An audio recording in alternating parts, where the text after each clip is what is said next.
ফুটে ঝরে যায় বন্ধ তার ঢেলে, ভালোবাসা যায় না তো একবার এলে ফুল ফুটে ঝরে যায়। নমস্কার বন্ধুরা, আবার আসলাম নতুন একটা গল্প নিয়ে। তো গল্পটা শুরু করা যায়, সময় নেব না। একটা লোকের ইচ্ছা হয়েছে দীক্ষা নেবে, কোনো এক গুরুর শিষ্য, কিন্তু তার মনে একটা দ্বন্দ্ব জেগেছে, যে প্রশ্ন জেগেছে যে কোন গুরুর দীক্ষা নিলে ভালো হয়, কোন মহাগুরু আছে এই প্রশ্নটা জেগেছে। তাহলে গুরু খুঁজতে হয়।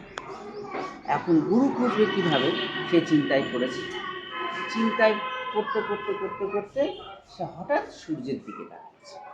সূর্যের আলো রোদ চোখে পড়ছে, চোখ ধাঁধিয়ে যাচ্ছে। সূর্যের দিকে তাকিয়ে তার মনে সঙ্গে সঙ্গে একটা চিন্তা আসলো, এই তো পেয়েছি আমার গুরু, সূর্যকেই আমি আমার গুরু হিসেবে মানব, ওর থেকে দীক্ষা নেব।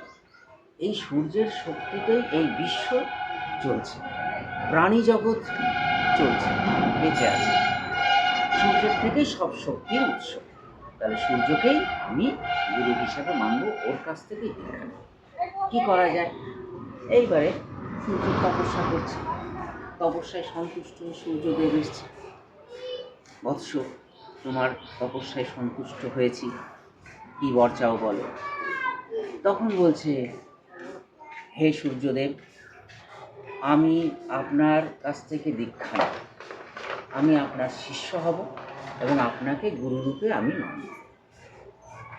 বলছে, কেন হঠাৎ তোমার মনে এই প্রশ্ন জাগলো কেন? যে সূর্যদেব, আমি দেখলাম আপনার থেকে শক্তিমান এই পৃথিবীতে, এই বিশ্বে আর কেউ নেই। বলছে, বাহ, কিন্তু বাবা সে নাই সব ঠিক আছে, কিন্তু একটা জায়গায় আমি বড্ড হেরে যাই। সূর্যদেব, এ কি বলছেন? হ্যাঁ, তুমি হয়তো ঠিকই ধরেছ যে আমার শক্তি সব থেকে বেশি, কিন্তু মেঘ যখন আমাকে না ঢেকে দেয়, আমি কিচ্ছু করতে পারি না, আমার আর কিচ্ছু করার থাকে না। সে কি? হ্যাঁ, তাহলে উপায় তুমি মেঘের কাছে যাও। তখন সে সূর্যদেবের কাছ থেকে বিদায় নিয়ে মেঘের কাছে গেল। কি ব্যাপার? মেঘের কাছে সমস্ত কিছু আদ্যপান্ত খুলে বলল। মেঘ বলছে, সে নাই বুঝলাম বাবা, কিন্তু আমিও তো অপারক এক জায়গায়। কেমন না, আমাকে যখন ওই হাওয়া ঝড় এসে উড়িয়ে নিয়ে যায়, আমি কিছু করতে পারি না। বলছে, সে কি? তাহলে উপায়? আমি দীক্ষা নেবো কার কাছ থেকে, আমি গুরু কাকে বানাবো? বলছে, একটা উপায় আছে, ওই ঝড়ের কাছে তুমি যাও, হাওয়ার কাছে। তাহলে হাওয়ার কাছে? হ্যাঁ, আবার হাওয়ার কাছে গেল মানুষটি। হাওয়ার কাছে গিয়ে, কি ব্যাপার, তুমি আমার কাছে এসেছো? তখন বলছে, হাওয়াদেব, পবনদেব, এই ব্যাপার, আমি আপনার কাছে এসেছি সবার কথা শুনে, আপনার কাছে আমি দীক্ষা নেব, আপনাকে আমি গুরু মানব। বলছে,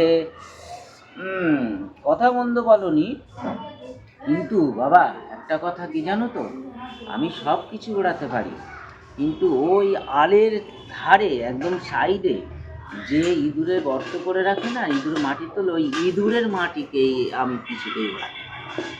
আমি ছোট হাওয়ায় দিই, সবও উড়ে যায়, পৃথিবী রসাতলে গেলেও ওই ইঁদুরের মাটি মানে আমি সরাতে পারি না। তাহলে কে? ইঁদুর হলো সব থেকে শক্তিশালী। বলছে, তাই? বলছে, হ্যাঁ। তাহলে উপায়? ইঁদুরের কাছে যাও, তোমার যদি গুরু ধরার ইচ্ছা থাকে একান্তই, ইঁদুরকে তুমি গুরু হিসাবে মানো। বলছে, তাই? তাহলে ইঁদুরের কাছে যাবে। মানে ইঁদুরের কাছে যাবে, ইঁদুর তখন ওই যেই গেছে, ইঁদুর বলছে, ওরে বাপরে, মানুষ এসছে, এই আমাকে ধরে এবারে বুঝি ওই খাঁচায় বন্দি করে দেয়। এই করতে করতে ইঁদুরের কাছে গেছে। ইঁদুর তখন বলছে, কী ব্যাপার?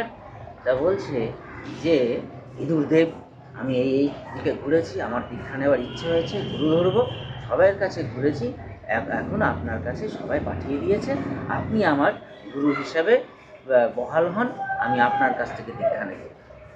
ইঁদুর তখন বলছে, ভাবনা চিন্তা করে বলছে, কী ভাবছেন প্রভু? ভাবছি আর কি তেমন কিছু নয়, তবে আমিও দুর্বল হয়ে যাই বিড়াল যখন আমাকে ধরে, আমি কিচ্ছু করতে পারি না। তাহলে কে কী হবে? তাহলে বিড়াল হচ্ছে সব থেকে শক্তিশালী। বলছে তাহলে কী উপায়, এখন বিড়ালের কাছে যেতে হবে? বলছে হ্যাঁ, বিড়ালের কাছে যাও।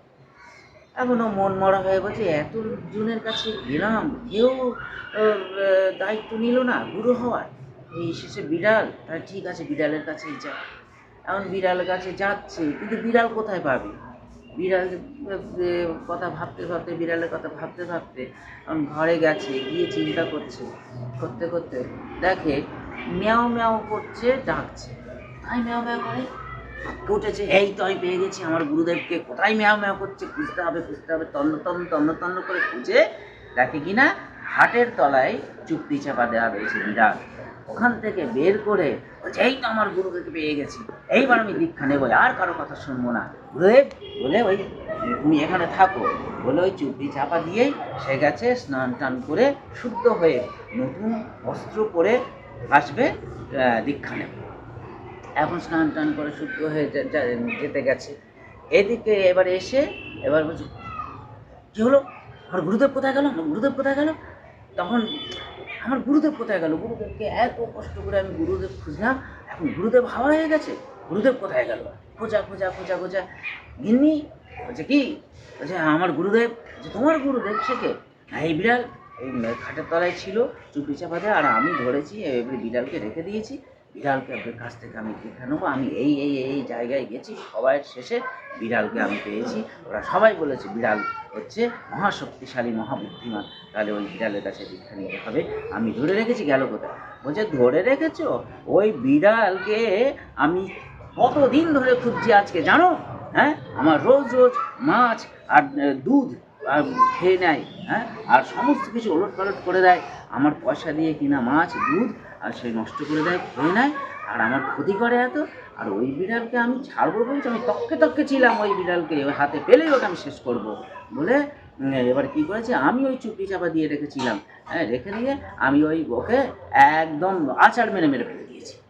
বলছি সে কি, তোমার এত শক্তি, তুমি বিড়ালকে আছাড় মেরে মেরে ফেলেছো? বলছে হ্যাঁ, বিড়ালকে আছাড় মেরে, ও আবার আছাড় মারতে কী আছে? বলছে সে কি বলছো, তাহলে তো তুমি সব থেকে শক্তিমান। বলছে হ্যাঁ, তা আবার কি? হ্যাঁ, বলছে তাহলে তুমিই আমার গুরু আজ থেকে, হ্যাঁ, তুমি আমার গুরু হও, তো তুমি আমার বউ আর আমার গুরু। বউ ধ্যান বউ জ্ঞান বউ চিন্তামণি, বউ ছাড়া আমি যেন মণিহারা করি।